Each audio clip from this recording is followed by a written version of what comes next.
Grand Rising, guys and goddesses. What's up with you? I'm back again for another segment of Petals of Wisdom. This was gonna be real quick because I'm on the later end of my time slot this morning. Um, I wanted to come back and talk about the power of perception and tie it into the different types of attachment styles. I talked about those briefly, a few of them yesterday briefly, but I wanted to break down the different types of attachment styles and how your perception of yourself, others, and the world around you affect your ability to be able to connect and relate to others. Okay, so let's get into it. For those of you who may not know who I am Zaya Samai Kefaris Akim Haru Kimet, and I help overgivers who struggle to speak their truth and be themselves, craft and implement the ultimate blueprint to total life transformation through alchemy, psychology, and herbalism. Today we're focusing on the psychological aspect of the services that I offer. Quick announcement: I will be at the Hoodoo Heritage Fest October 28th out in Madison. The information for that event is in the description, wherever you're seeing the stream from. So click the link and go ahead and register.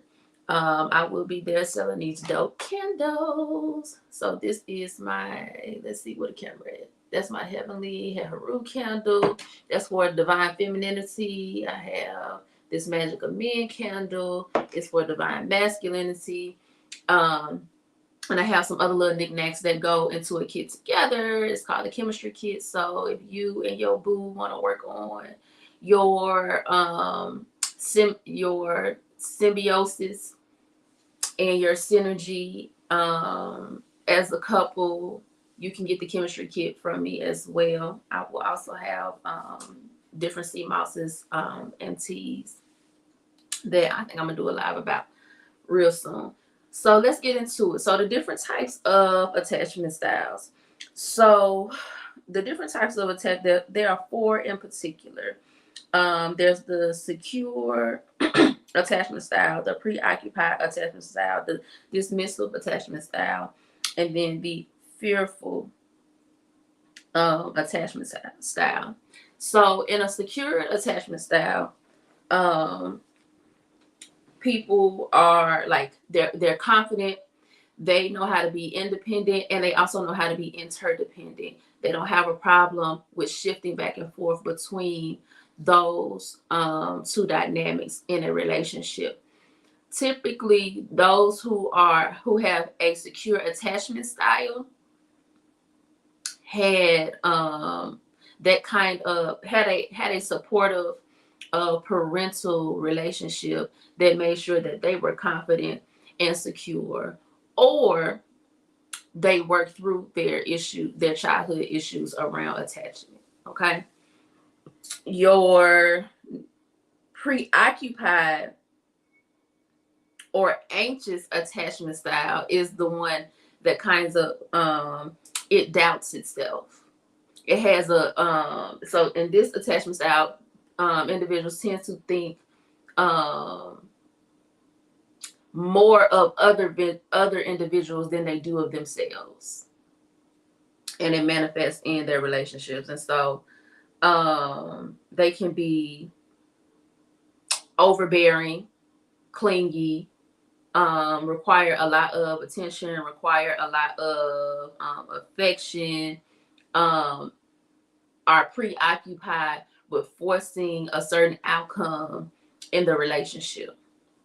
Dismissive attachment style or self-reliant and avoidant, these kinds of attachment styles typically are those type of people who, when conflict arises, they pretty much dismiss the situation. They act like it's not a big deal. They avoid it altogether, and they become distant. They put distance between themselves and others when some type of a conflict arises in the relationship, because they want to protect themselves. This is how they protect themselves. And then the fearful self-sabotaging attachment style is the one in which the person is pretty much unpredictable. Um, they will isolate themselves and they will sabotage themselves and the relationship. So let's talk about how the power of perception of influences each one of these kinds of connections. So in a secure attachment style, I would say that people with a secure attachment style are really good at practicing the five agreements. They understand that they don't need to that they understand that they have to be immaculate with their words. They understand that there needs to be a common language and understanding between themselves and the individual that they are in connection with. And so in order to get to that space, they understand that they have to cultivate that connection and create that understanding so that the connection gets to a point to where what's understood does not have to be explained. So in a secured attachment style, when you're working with an individual with a secure attachment style, they're going to communicate. They're going to get to know you. When a conflict arises, they're going to try to understand what's going on before they make assumptions, start forming opinions about what they have assumed, and then create some type of situation that has escalated and it's not even the reality of the situation. They got good conflict resolution skills. Okay. With the my alarm gonna go out. With the preoccupied attachment style, as I stated, these individuals see everybody else around them as possessing more value than themselves. They have this sense of unworthiness is at the root of how they operate. So in most instances with a preoccupied attachment style, these individuals are going to perform a lot. They're going to perform in the relationship. They're going to perform in the connection. They're not going to show up as their true authentic self. So this is where you get your pick-me's. And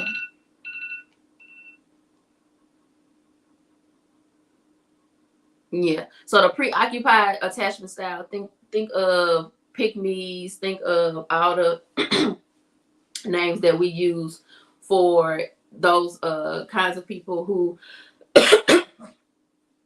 perform to get a certain outcome in a relationship. So they may perform through gifts. They may perform through pretending to understand, to empathize with you, and actually understand and care about where you're coming from. Anxious attachment styles, narcissists. You're narcissist. You're gonna get certain kinds of narcissists, like the super saver type of narcissist that does things for the purpose of having control in a relationship, or performs, shows up the way you want them to show up. They'll study you. They'll study you and they will perform what they think you want them to do so that they can have control, or they can get out of the relationship what they want to get out of the relationship, instead of just being honest about what they want and being upfront about that, and being brave enough to accept the rejection if the person that they want this with does not want what they want. Instead, they're going to go through all these different, hoops and everything to figure it out, to make the relationship go how they want the relationship to go. It's tiring. Dismissive and self-reliant, avoidant attachment styles. Okay, so let me back up. So with a preoccupied attachment style, the way that they messed up these 4 agreements, they use their words to manipulate in a certain sense. So they'll ask you questions about what about what you like in the relationship. And they will say things with an underlying message. They're not going to mean what they say. You're going to always have to read between the lines with a preoccupied, self-doubting person who is not doing their work. So let me say that as well. Like these attachment styles, like you don't, just because you exhibit a certain attachment style in one phase of your life doesn't mean that you're going to always continue to be in that attachment style. Because myself personally, I used to be a preoccupied attachment style. And then I went through a phase where I was dismissive and avoidant. But now, for the most part, I have a pretty secure attachment style. That's where I start. Now, depending on how the relationship unfolds from there, will determine what phases I will go into thereafter, right? And that's another thing. Just because you present as a certain attachment style, in some cases, doesn't mean that as things unfold within the connection, that you can't bounce back and forth between the different four. All right. So a preoccupied attachment style is going to use their words, is going to have double meaning with their words. They're going to read too much into what you say as well. But it's all for the purpose of forcing the relationship to go a certain way. They're gonna make assumptions about what you say and attribute that to their value in the connection. They're always gonna be preoccupied with the thought of, well, this person said that or this person did this. Does this mean that they don't want me no more? Does this mean that the relationship is in jeopardy? That would be the preoccupied, right? And so when they start making those assumptions and not having those conversations, and they start doubting, then they go to taking it personal, and it escalates from there. A dismissive, self-reliant attachment style is used to being disappointed, has trust issues, and is going to be, in terms of using their words, they leave out a lot. They omit a lot of details. They don't share a lot. They're very short in their responses when you're trying to get to know them and connect with them. Anytime that the situation requires them to be vulnerable, transparent, and open, they are going to retreat. Okay? Because they operate under the assumption that giving up that kind of information is giving you power to hurt them.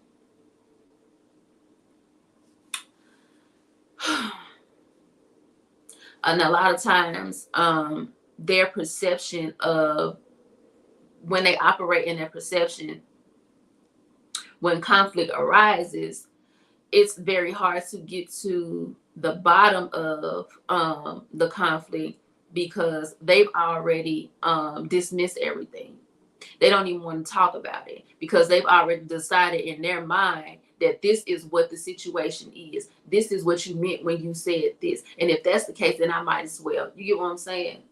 So these 5 agreements that you have to learn how to practice, they are very much so connected. And it starts with being immaculate with your word. So as an anxious attachment type of person, you're going to have to learn how to be real, be straightforward. If you struggle with it the way that I did, I would encourage you to start scripting out your conversations, those courageous conversations that you're afraid to have, those questions that you're afraid to ask. I would encourage you to start scripting those things out. That's what I had to do. And if you want some coaching around this, then you can book me and I can help you with that. With the avoidant attachment style, there's that one is you got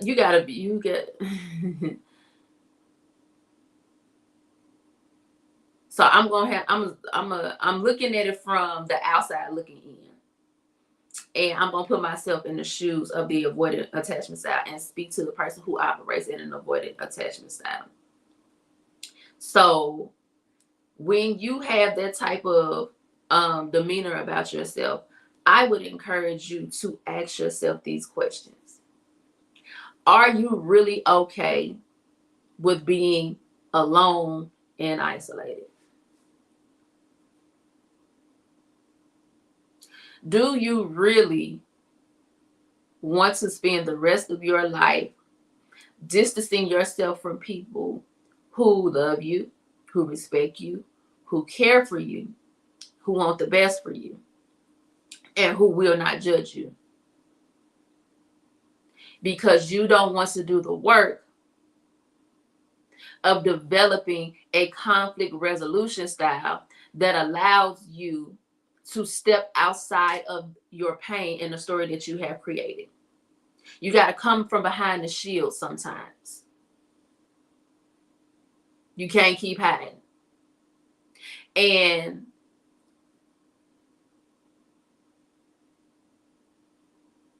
the tough exterior that you are building around yourself, it is doing exactly what you designed it to do. It's keeping the hurt and the pain of whatever you've been through out, but it's also keeping out the love. It's also keeping out the compassion. It's also keeping out all these different things that you deserve to have. So how are you going to deal with that? How can you shift your perception to allow yourself to consider the possibility that what you're experiencing right now is not what you've been through in the past?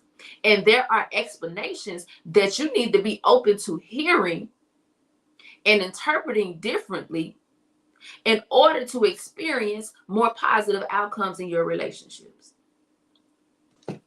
Let's talk about the last attachment style, and I'm going to get up out of here. So the fearful, self-sabotaging attachment style. I'm going to go down to this one.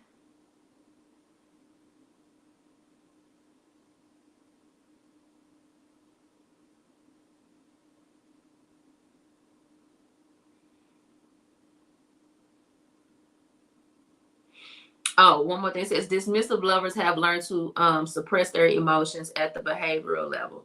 So while you trying to act like you are not emotionally affected by certain situations, what you are really doing is sending the message to the person in that relationship that you having this conflict with. You sending the message to them that you don't care. That you don't care about them. You don't care about the connection. You don't care about trying to resolve the issue and actually create a dynamic between you all where you can get through anything. All right. So the last one is the fearful attachment style. Where is it?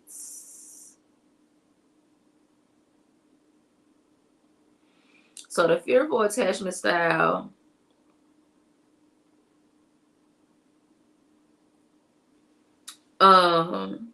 it says adults with fearful avoidant attachment style, also referred to as disorganized in children, hold a negative model of self and also a negative model of others, fearing both intimacy and autonomy. Okay, so that's the fearful attachment style. I think I told y'all that the anxious. So that's the fearful attachment style that I just gave you. So the preoccupied attachment style says, they also hold a negative self-image and a positive image of others, right? So whether you're dealing with an anxious or a fearful attachment style, the self-image that you hold of yourself is going to be very, very important. But with the fearful attachment style, Lord,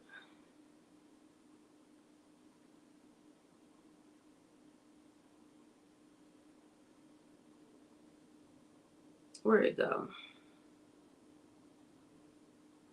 Let's see, can I get back to it? No. Let me just put in fearful attachment style so I can get on up out of here.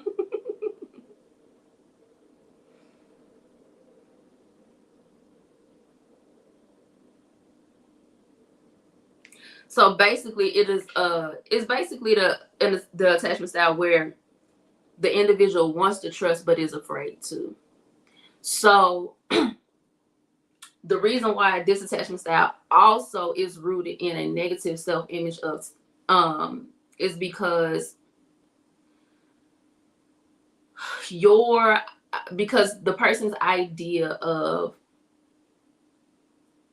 whether they are worthy to be in a connection or not is solely based outside of themselves. They give other people a lot of power. So they show up very insecure. So they always looking for affirmation, always looking for confirmation that they're wanted, that they deserve to be there. They always want people to praise them. They always need some type of external affirmation and confirmation that they are worthy to be a part of this connection, whether it's a friendship, whether it's in family, whether it's in romantic relationships. And a lot of times this comes from having a childhood in which they did not receive a lot of affirmation. They did not receive a lot of affection. They pretty much were left to, raise themselves and mother themselves and console themselves, right? So the comfort of having support and protection in a relationship is completely and totally absent from this kind of attachment style. And so as they grew older, not having that set of tools and entering into different kinds of friendships and relationships landed them in a lot of situations that left them scarred. And now they are fearful. Those scars look like, dang, how come don't nobody want to choose me? How come I'm always giving and never receiving? How come I'm always there for people and they're not there for me? I always feel alone. Is it gonna always be like this? Will I ever have the opportunity to, connect in a certain way? Whatever your idea of love and relationship is.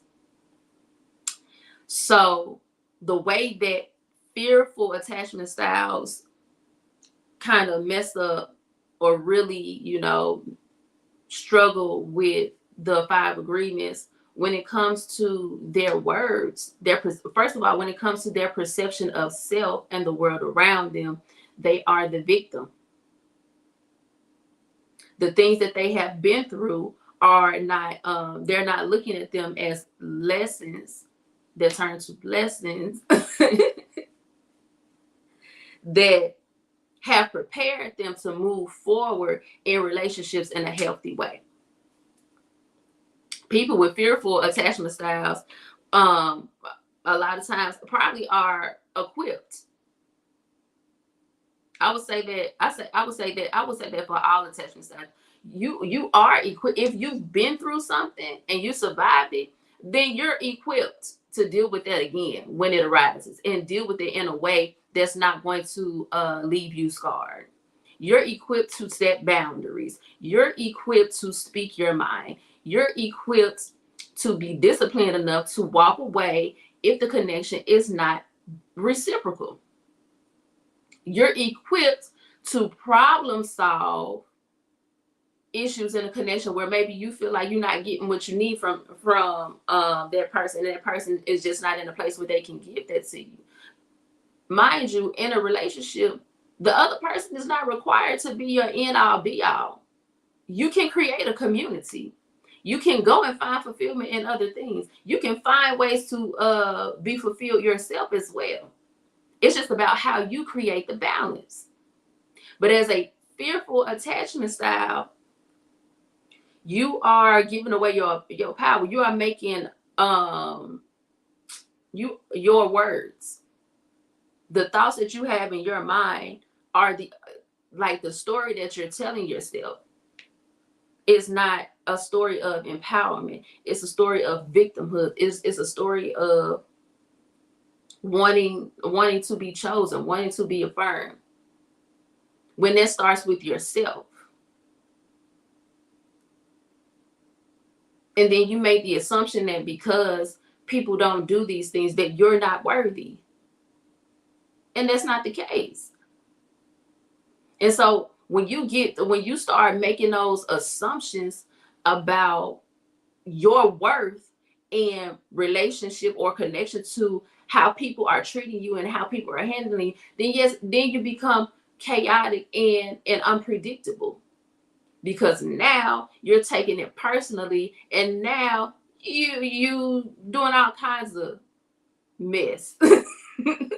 You doing everything from slasher tires to what else would a fearful person do? It's just creating unnecessary arguments and disagreements. You going and making decisions in the connection to protect yourself based on the assumption that somebody's motive is, not kosher and not the best. People can't they never know what you're gonna do, because you always in your head making assumptions and you're not communicating and you're not talking about what's going on. So for a fearful connection style, attachment style, I would encourage you to start with being immaculate with your words. That's where I'm going to encourage everybody to start, right? But with you particularly, I would encourage you to ask more questions. First and foremost, I would encourage you also to get you a journal and start writing down the thoughts that are coming to mind when you become, when that anxiety starts to arise and that fear of not experiencing what you want to experience arises. I would encourage you to write down exactly what you are feeling, exactly what your mind is thinking when you get triggered in that way. And then answer the question, why do I feel that? Answer that question for each one of those thoughts. And then think about where that came from. And then analyze their origin story. Analyze it from as an adult, looking back on the past version of yourself, whether it's a childhood story, whether it's a young adulthood story. Who were you then? What did you know then? What did you have the power to do then? What was out of your control then? What have you since learned from that situation? How can you take the lessons that you've learned from that situation and apply it to what you are experiencing now? What understanding and understanding can you create with the person that you are in connection with so that they are aware of what you're working through? See, this is what doing the work looks like and sounds like. All right, y'all. I have stayed a lot longer than I needed to, and I got to go. But I hope this was very helpful for you. The power perception is everything, because the way you see the situation and what other people involved in the situation, how they see it and how they meant it, if you haven't discussed it, if you haven't formed a common language, and if you haven't taken the necessary steps to clarify when you are stricken emotionally, strongly in a way by the situation, I guarantee you, you are misunderstanding what is going on. And I am encouraging you to have the courage to have the conversation, to get the understanding, to get the understanding, to get the overstanding. Even if it don't, even if it doesn't come out the way that you want it to come out, regardless of the outcome of the situation, walk away knowing that you're worthy, that you're loved, that you deserve to be in the connection that you desire. And do the work within yourself to build yourself up to a space to where you can show up in a secure attachment style and adequately practice these agreements to maintain a healthy connection.